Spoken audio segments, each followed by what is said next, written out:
Hello, my name is Richmond Lambert, and my informative speech topic is going to be about how vaping affects our bodies. Experts do have a theory on how vaping harms the lungs. According to hopkinsmedicine.org, Stephen R. Broderick states that vaping is a delivery system similar to a nebulizer, which people with asthma or other lung conditions may be familiar with. A nebulizer turns liquid into medicine and then turns it into a mist that patients can breathe in. It's highly effective and it's a way of delivering medicine for the lungs.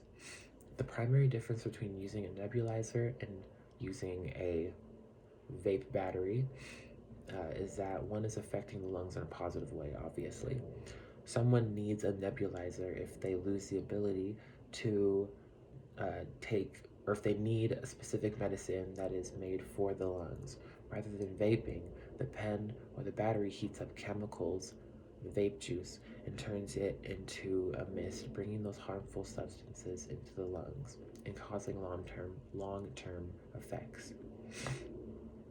Experts do have a theory of how vaping harms the lungs, and I've seen it before happen to close friends of mine. I've heard them getting into some serious situations and even having to go to the hospital because of what had happened to them. Now I'm going to describe how this might imply or come into place. According to health.harvard.edu, nicotine is a highly addictive chemical and can affect the developing brain, potentially harming teens and young adults. Even some nicotine-free e-cigarettes have been found to contain nicotine. This is usually where the addiction starts. Uh, I feel like, or I've read that it usually starts, as stated before, with young teens. It might have been seen as a popular trend, or oftentimes you'll hear them discussing about how everyone else is doing it, so why can't I? This resulting in the addiction. Next, we're going to examine some of the long-term effects placed upon vaping. According to health.harvard.edu, they explain that the disease popcorn lung is the main side effect that can risk your life when vaping. According to Hopkins Medicine, they state that the term popcorn lung is another name for BO, bronchitis obliterans. The site states that BO was originally discovered when popcorn factory workers started getting sick. The culprit was diacetyl, a food additive used to simulate the butter flavor in microwave popcorn. Diacetyl, I might be pronouncing that wrong, but diacetyl is the key ingredient in vape juice, and when inhaled an obsessed amount of times, this could lead to scarring inside of the tissue of your lungs, finding it harder to breathe for some. Experts do have a theory of how vaping can harm the lungs, and as we've been discussing right now, it's very obvious that vaping is no better than smoking, or maybe even worse. According to lung.ca, which is a lung website located in Canada, it states that vaping products contain large amounts of nicotine, which is a highly addictive drug. For instance, one Juul Pod, which is a brand or a name of a vaping product, has the same amount of 20 cigarettes, approximately one pack.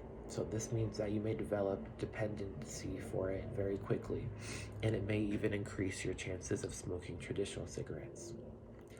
Smoking and vaping are now a common cause of pneumothorax. This is where the air in your lungs start to escape and cause major breathing issues. According to hopkinsmedicine.org, they state that those who develop these blisters in their lungs are usually tall and thin people who have had a period of rapid growth during adolescence. Because of the excelled growth, a weak point may blister and develop at the top of the lungs on their own. These blisters don't physically produce symptoms, so you don't really know you have it until one of them rupture. States Broderick. Smoking and now vaping are now associated with the risk of bursting these blisters, leading to a collapsed lung, which is extremely deadly. In conclusion, vaping can be seen as a trend for teens and young adults, but can have a long-term negative effect. It can lead to addiction that leads to death or permanent damage that can change the lives of many. Experts do have a theory of how vaping harms the lungs. And at the end of the day, that theory is to just stop vaping, or if the addiction is too bad, please get help, because it only takes one hit for anyone to get addicted. Thank you.